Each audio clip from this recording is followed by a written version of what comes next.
Compaq has consistently led the industry with products that incorporate the latest technology. Miss Lucas, it's time to board. You have time for this? I have time. The Compaq laptop pushes the state of the art. Now that's neat. It's my secret weapon. Compaq understands what its customers want. Welcome to New York. How was the flight? I can't wait to show you. Compaq, or Compaq Computer Corporation, was once a pretty well-known name in the computer industry, particularly the mid-range home computer market. They were an information technology company that was founded all the way back in 1982. And for a while, they were one of the dominant forces in the computer industry. If you grew up in the 90s, it is entirely likely, if not almost guaranteed, that you saw or possibly owned a Compaq computer. But nowadays, no, there's no Compaqs around here, computers or otherwise. What happened? What'd they screw up? And the answer is a lot, actually. Oh boy, Compaq is definitely a case of flying way too close to the sun. They were very successful, but when they tried to push even beyond their initial success, things did not go nearly as well as I think anyone expected. In February of 1982, three men, Rod Canyon, Jim Harris, and Bill Murto, founded the Compaq company. All three of these guys were senior managers from Texas Instruments, so they already had experience in computer-related business. They just wanted to strike out on their own. And this is because they just really weren't that happy with Texas Instruments' management. They didn't feel like they were handling the company appropriately, so they left. When asked what Compaq meant, it was said to be derived from compatibility and quality. But apparently that explanation wasn't actually, the reason they chose it. It was the fact that they decided that's what it meant after they came up with the name. The name was actually just a suggestion from Ogilvy and Mather, which was a British advertising, marketing, and public relations agency. The guys had petitioned them for name ideas, and O&M just threw a bunch of names at them, and Compaq just happened to be the one that was rejected by the least amount of people. People liked the name. And honestly, it works. For one thing, comp, like computer, is in there, and Compaq sounds a little bit like compact, implying a small, neat, efficient devices, like home computers at the time were considered, because computers for a long time had been very large, but by the 80s they had been getting a lot smaller, and the market was opening up for even more home PCs. So that's what they ran with. But they handled themselves differently from basically every new computer startup at the time. In effect, their PCs were basically just IBM clones, or IBM PC compatible. It refers to a specific class of computers that are very, very, very, very, very similar to IBM PCs, and use much of the same architecture, but they are slightly different. And there were plenty of different companies making IBM PC clones. Compaq was one of them, but most of the other companies focused on the price of their particular offerings. They were attempting to make the same thing IBM was, but just make it cheaper than IBM. Compaq took things in a different direction. Instead of focusing on the price, they focused on new features, adding things to their offering that no other company was trying to do at the time. They pushed to make their IBM PC clones much more efficient and impressive to users. They added a degree of portability, as much as you could get away with in the 80s anyway, better graphical displays, and just outright superior performance compared to the competitors, including IBM. And in terms of the prices, they were comparable to IBM's actual PCs. So basically how it worked for them is instead of trying to undercut IBM's prices, they were trying to outperform IBM in terms of what their computers could do. Like, yes, they were a bit more expensive than a lot of the other clones, but they did exactly what an IBM PC did, and more, for the same price as IBM PCs. You see how this works now? And they spared no expense when it came to hiring qualified people to actually work on their PC offerings. They got a hold of veterans in the industry, engineers with at least 15 years of experience, which meant products that, well, frankly, were just really well put together. And they made the quite intelligent decision of partnering up with Intel. This allowed them to always be the first ones to come out with computers that had the next generation of every single new Intel processor. They were always at the cutting edge of things in this regard. And another one of the very early decisions, which is relevant and you need to focus on this because it's going to come up a lot later, is that Compaq decided to sell their products not directly to consumers. They sold their computers through other dealers. Now that would slightly drive up the price because then the dealer had to make a bit of a profit too, but it also meant that they didn't need to worry about sales teams on their end. And Compaq was very nice to the dealers. They gave them a lot of flexibility when it came to pricing Compaq products. Really, they left it up to them in that department. They could mark things up for more profits or discount for more sales. It was completely on them when it came to what they needed for their business. As far as Compaq was concerned, as long as the dealer was paying what they wanted, it wasn't a problem. Because of this freedom and flexibility, dealers loved Compaq. They really liked working with them, and it further incentivized them to push the brand over other options. In terms of exactly what products we're talking with, well, they had quite a number over the years, so we're obviously not going to go over the complete list here, but I will tell you their first, which released in November of 1982, known as the Compaq Portable. It was marketed as a portable, yes, in 1982, so not very portable, but portable for the standards of the time when it came to computers. And yes, it was an IBM PC clone, of course. It was announced in November of 1982, but officially released to market in March of 1983 for $2,995. Quite a hefty price tag. Even in modern money, that's a pretty expensive computer. But in 83, nearly $3,000. Yo! However, the portable was pretty influential. For one thing, it was a commercial success. It sold 53,000 units in their first year. People wanted it because it was smaller, and some people called it a suitcase computer, since you gotta carry it around. It was one of the earliest devices that influenced the modern laptop. While it obviously isn't a laptop, it doesn't fold in on itself, the idea of a portable computer started showing promise when it came to this device. Companies started realizing that not only was there a significant market of people who wanted to carry their computers around with them, but also that technically it was feasible. The technology was getting better, smaller, more compact. And as time has gone on, I'm sure you've noticed, we have PCs that are more powerful than anything in the 80s in our pockets. Back then they weren't quite ready for that, but Compaq pulled off something that was pretty good for the time. And throughout the 80s, they began to develop and release even more products. Some were proper desktops, and of course they moved into laptops. And they took the company public in 1983, raising $67 million in investor capital. By 1986, they had a record year. Sales were at $329 million. And they'd wind up the youngest ever firm to make it onto the Fortune 500. Compaq was doing incredibly well. They would hit the $1 billion revenue mark in 1987. Also setting a record because they were the fastest startup at the time to reach that number that quickly. And mind you, this wasn't being driven by any kind of abuses of power or of the workforce for that matter. People actually really liked working at Compaq, partially because of the main boss. One of the founders, Rod Kenyon, was exceedingly popular with his employees. He was very soft-spoken. He wasn't the kind of boss that would come in and yell at you.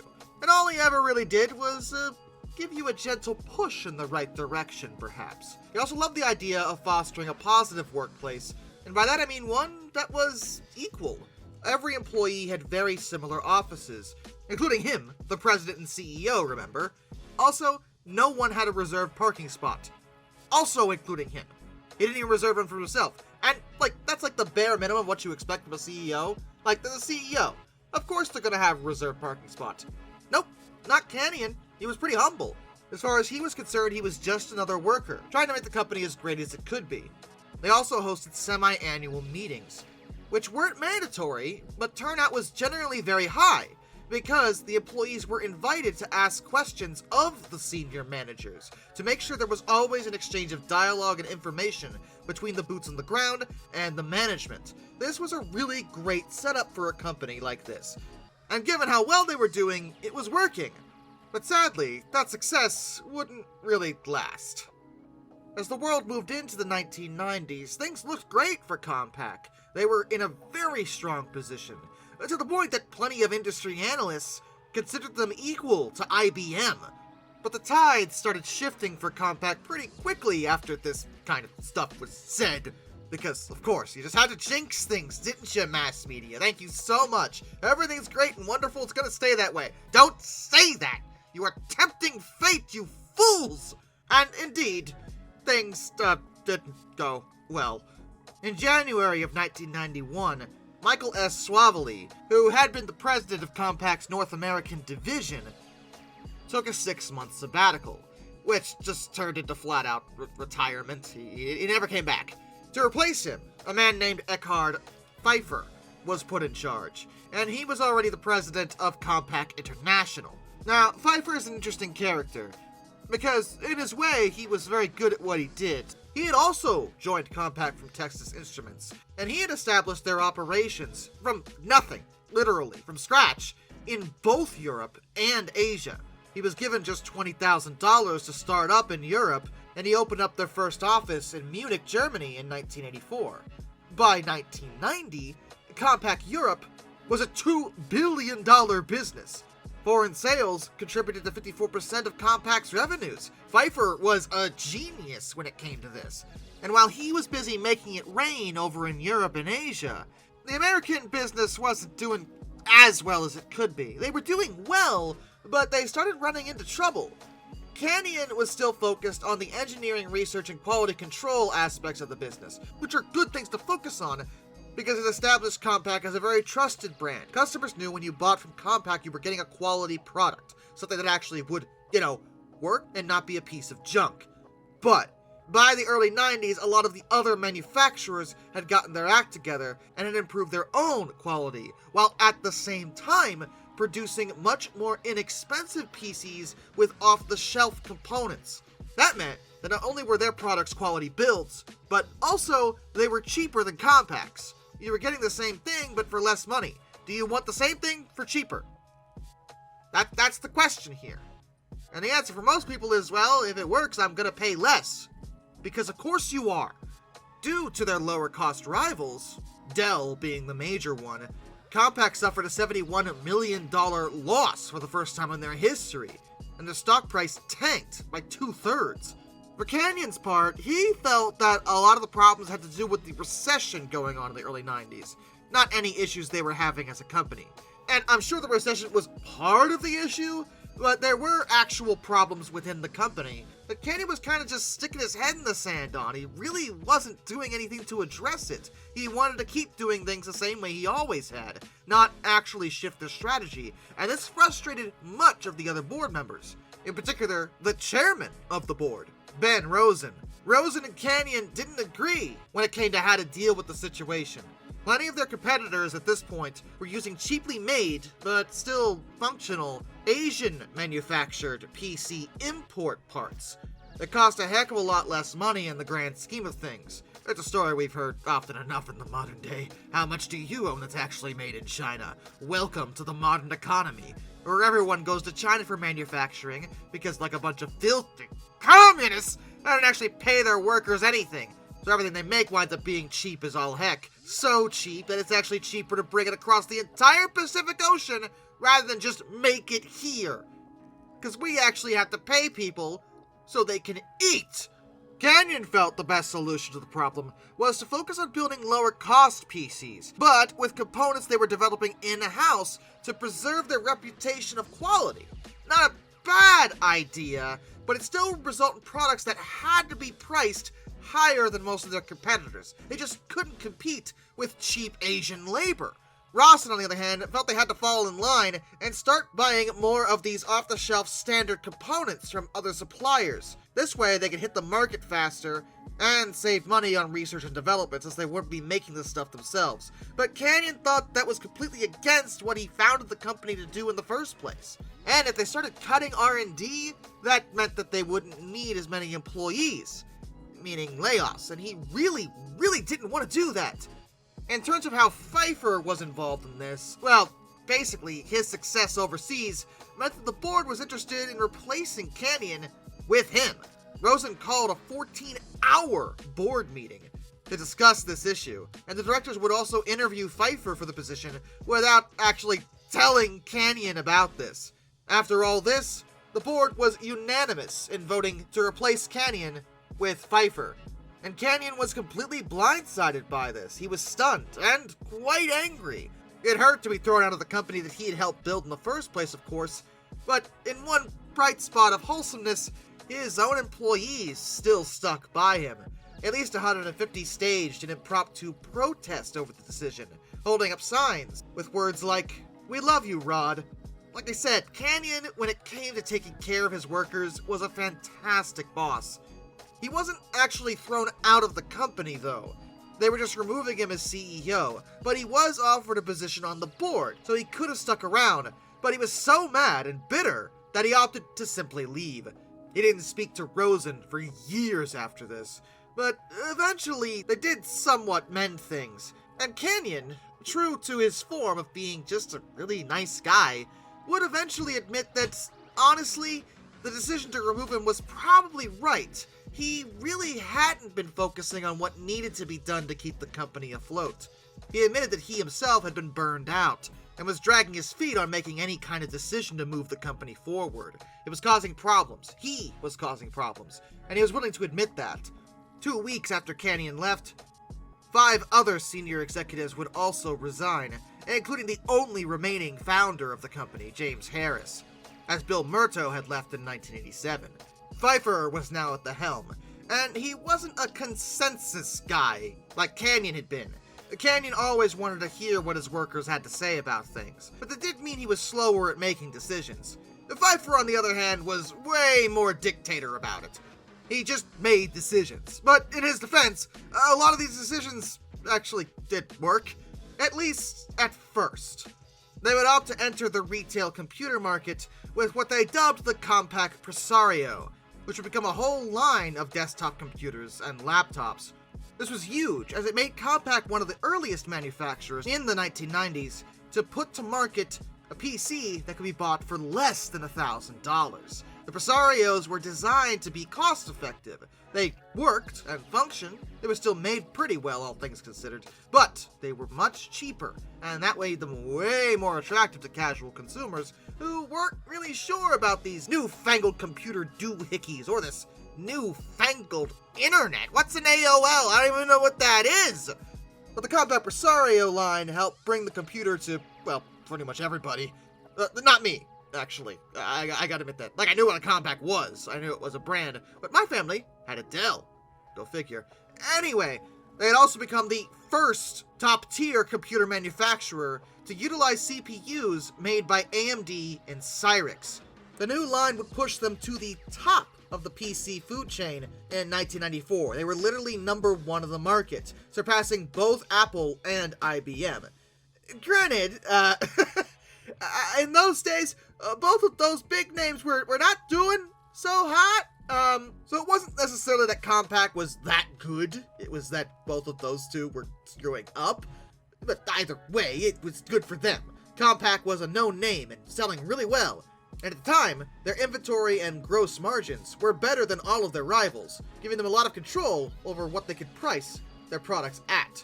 And Pfeiffer was very shrewd. Even though they were still doing well, record sales in 1996, he still decided to do a pretty big management shakeup in the senior ranks, removing and replacing quite a number of individuals, some of whom had been with the company since the beginning. They also started to manufacture some of their parts overseas. Their PC chassis, in particular, were being built in Shenzhen, China.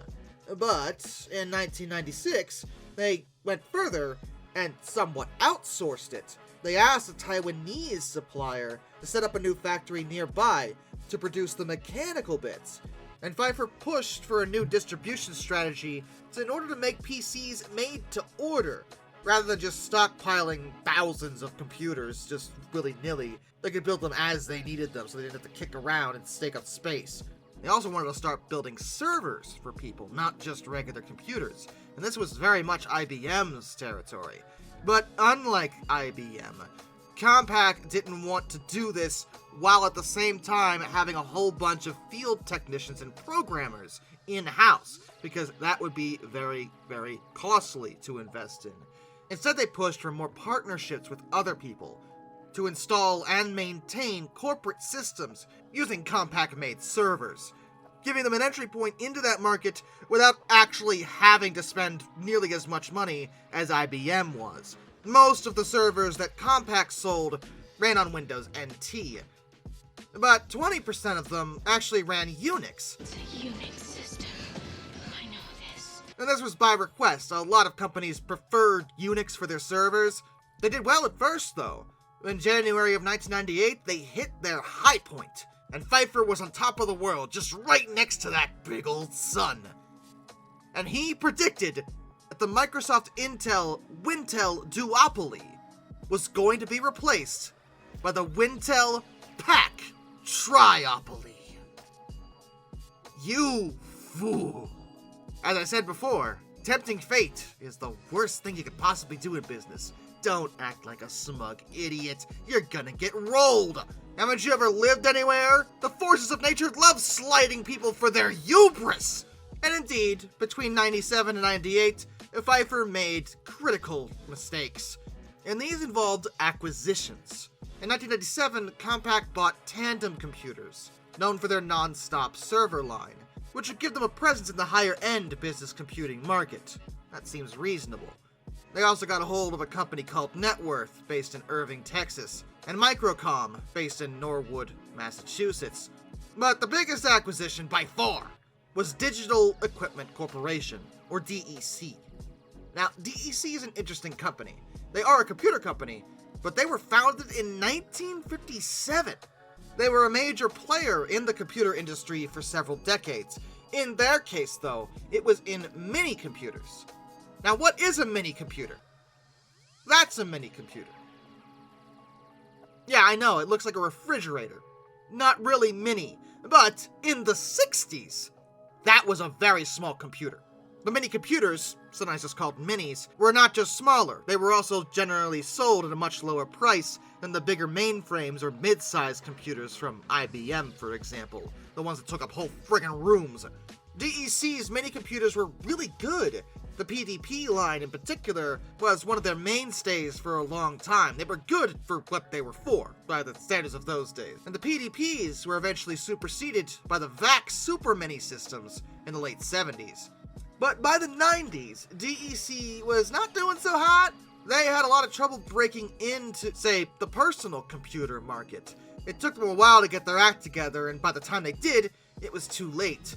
Compaq would step in 1998 and straight up buy them for just a little bit of money, not a lot. It was $9.6 billion. What? Why? And this merger would result in Compaq becoming the second largest computer maker in the world in terms of revenue, just behind IBM. But DEC hadn't been profitable for years, even though they had double the employees that Compaq had. And that was mostly because the only part of their structure that was making them any money was the services. They were offering many computer services for people, and those were doing okay, but the other stuff was still dragging them backwards.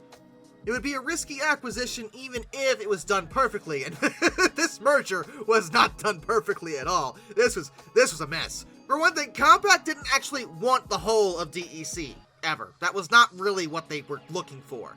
They wanted the services business, because they didn't have that, remember? They had started selling servers, but did it in a way to avoid that. But if they got a hold of somebody else's, well, you know, they could then do it that way, because they knew they would probably need to enter the service part of the market eventually. But the problem was, DEC didn't want to divest that piece of their puzzle because that was the only thing that was making them money. That would be a stupid thing to do. So it was either buy the whole company or get nothing. Unless you want one of these unprofitable pieces, you can have those. Oh, you don't? Okay, well, you're gonna take it all. So they did, but man, was it a bad idea. Immediately, for one thing, and this is admittedly normal in any merger, they had to lay a bunch of people off, because when you merge two companies, you wind up with redundancies, including personnel. 2,000 Compaq employees and 15,000 digital employees lost their jobs. But then Compaq fell behind schedule, integrating digital's operations with themselves. And while they were trying to mess about with this ridiculous merger, they stopped focusing on actually producing computers, which is where they made money. In the meantime, many of their competitors were pushing out the latest and greatest stuff, and Compaq was still like, I don't know how to handle this DC thing. What even is a DC? Why do we buy this again? Well, everyone looked to Pfeiffer for an explanation of that, and he didn't actually have an answer, because he didn't really have a vision in place for what the combined companies were going to do together. Like, he had bought it, but he didn't really know why he had done that. Like, there wasn't really a reason to spend nearly $10 billion, apparently. I guess it was just a impulse buy, as it were. You know, you ever at the store, you see a ridiculous little figurine. Maybe it's one of those pop figures, one of those. Maybe it's on clearance for like $10, and you just happen to like that character. Like, yeah, it's a pop figure. They're everywhere. Maybe they're kind of annoying. Maybe you don't like them. But you do like that character, and it's just $10, and it's right there. Ah, the heck with it. You'll find a place for it later. You aren't really thinking about it. It's just one of those things. That's how they get you, and they got you this time. But that's just $10, you know? This was nearly $10 billion. You don't spend $10 billion on a whim, Pfeiffer. Not only did he not know exactly what the merged companies were supposed to do or how they should work, but they weren't working together because every single one of them, including the smaller purchases, had completely different corporate cultures from Compaq, which is a common issue whenever we talk about failed mergers. And their focus was all over the place. They didn't even know what they were doing, putting them in a weird position in the market. And many of their products during this time were just like, kinda whatever, like it just wasn't really going very well. And the reason why Pfeiffer was screwing up is that he had lost the plot when it came to how you're supposed to run a company, alright? If you're running a company, you are producing some kind of product or service, right? That's usually how it works. Whether it's a physical product, a digital product, or some kind of service, which can mean any number of things, basically you're producing or offering whatever it is in exchange for money to some kind of consumer. The consumer varies. It can be another company, or it can be individual regular people just like you and me. Either way, that's generally speaking what companies are doing and how they're making money. Capitalism, everybody. To capitalism! Okay?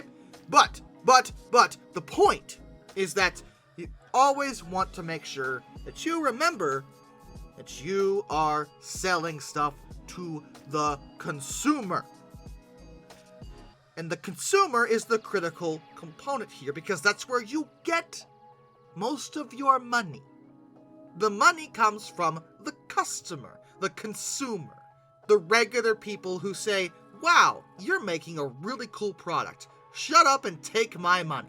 That's how it works. Well, Pfeiffer had completely forgotten that consumers were even a thing, and he was focused only on pleasing the friggin' shareholders. Because of course he was! Everything he did post-1997 was solely focused on sounding good to shareholders. Oh, we can afford to spend $10 billion to purchase DEC. Oh, that sounds great and wonderful. Oh, absolutely, I love that. I am a rich shareholder. I will definitely keep investing in your stock now. But he never actually figured out why he was doing that or what reason the company would have for doing so. And the result was that, yeah, they had spent $10 billion because they could, and then had nothing to show for it. All the goals he continually highlighted were things like, we gotta beat out IBM, or being a $50 billion company by the year 2000. Those sound like great goals, but nothing really took into account the how part.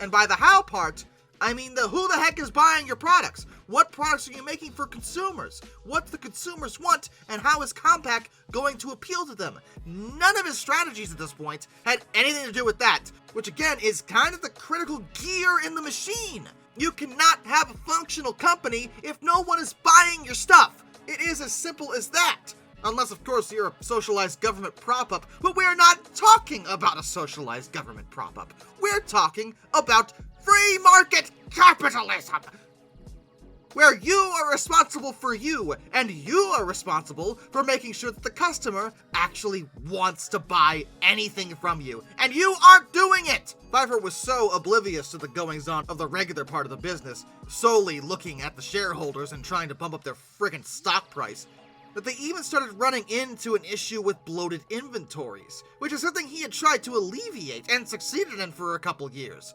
A lot of these PCs were sitting around for a while collecting dust, and by the summer of 1998, they began to suffer from product quality problems, which is a horrible thing to happen to you. In basically any market, to be honest, but PC consumers don't like buying pieces of junk. They're a big investment, and people expect them to work. And when they don't, well, they don't buy them from you anymore. Ever again, in some cases.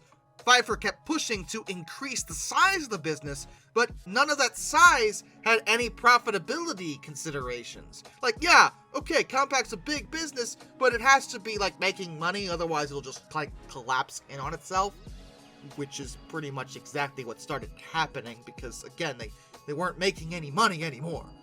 They forecast the demand for PCs really badly. They overcompensated and built way too many, causing plenty of their vendors, their sellers, to dump them at fire sale prices. Compaq had an admittedly very good policy of protecting resellers from heavy losses by compensating them for situations like this, but that meant that Compaq had to pay them, and the company lost money. Which, fair, but also, what are you doing? What are you doing? Pfeiffer was also really weird about relinquishing any kind of control. Like I said, he was very dictatorial about his positioning, but he was so focused on this that not only was he completely unwilling to start training a potential successor for his position, because, as it turns out, even CEOs aren't immortal and will eventually die, and someone has to replace them, so usually they'd like to select someone that they would like for the job and start training them before they, say, retire or have a stroke, for example. But on top of that, even the corporate management structure was divided into two different social categories, like a weird performance of corporate mean girls. Pfeiffer constantly surrounded himself with his own clique. The CFO, Earl Mason, the Senior Vice President, John T. Rose, and the Senior Vice President of Human Resources, Hans Gutz. The other three guys were Pfeiffer's yes men, and basically kept all the other senior management away from him. In fact, the whole buying of DEC wasn't something that most of the other suits actually agreed with at all. But because there was this division among them, there wasn't much they could do to stop it either. They were relegated to the B team, as it was called, whereas Pfeiffer and his cronies were the A team. Mind you, this is not a good way to run any kind of business, pretty much. Like, you don't just divide the upper management. That's pretty much the worst thing you could possibly do. It's been proven time and time again, and that's what was happening here. And by 1999, the B team got fed up with all this. Just 9 days after Compaq reported a first quarter profit that was half of what analysts had thought they were going to do, the B team staged a coup, which was again led by board chairman Ben Rosen, who was still there. Yeah, Rosen is just all about these coups. He's done it twice now, which in most contexts isn't a lot, but I consider more than one coup by the same guy a lot, considering what that is. Now, 2 quarters isn't a lot. 2 coups is a lot of coups. The directors were unanimous in dismissing Pfeiffer from his position, since even though he was so focused on pleasing shareholders, their stock price had fallen 50% since their all-time high in January of 1999. By that point, it was April, And, yeah, half your stock price gone in just a handful of months. Yeah, no, that's not good. And it was, again, all because Pfeiffer wasn't focused on producing a quality product that people actually wanted. He was focused on asking his friends if butter is a carb. I don't know. To his credit, though, he did leave without much of a fuss, wishing the company well.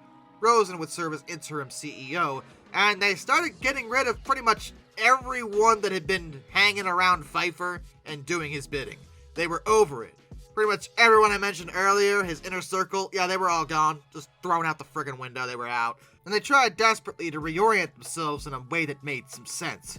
Eventually, they got a permanent CEO in the form of Michael Capellas. And Capellas honestly was pretty good at his job. He really did his best and made pretty competent decisions. The problem was he was trying to bail water out of a massive sinking ship. This was an uphill battle, one that he would inevitably lose, but he really did try. And the real issue was the resellers, honestly. By this point, it was becoming apparent, focusing their business solely on resellers, who were then selling for them. Long term, it wasn't working out. The problem by that point was that none of their other competition was doing it that way. They were all about direct sales, particularly Dell. But whenever you add a middleman, the middleman has to increase the price of whatever it is in order to make money for themselves. That's how that works. But Dell, and a lot of other manufacturers actually, were selling direct to customers, so they could sell them a decent computer for less than Compaq could. And when Compaq tried to switch into direct sales, their resellers were furious at them, so they had to backpedal on it. So they didn't want their former sellers suddenly bad-mouthing them. They were between a rock and a hard place. Either do the direct sales or don't. Either way, someone's gonna be mad here. And their long-term strategy was pushing for extending their services up to and including servers and storage products. They also introduced something pretty interesting for the time. Handheld computers, which they called iPAQs. No, not iPads. iPAQs. These were pocket PCs, personal digital assistants, or PDAs. Unveiled in April of 2000. Very modern and futuristic, there were a bunch of different models underneath the iPAQ name. And for their time, they were actually really cool. PDAs aren't really a thing anymore because smartphones exist and those do what PDAs used to do, but better, and they also do a lot more things. Back in the early 2000s, having a single device doing everything was basically not feasible. But PDAs were interesting to a certain part of the market. And these little devils were pretty cool and did alright for a while.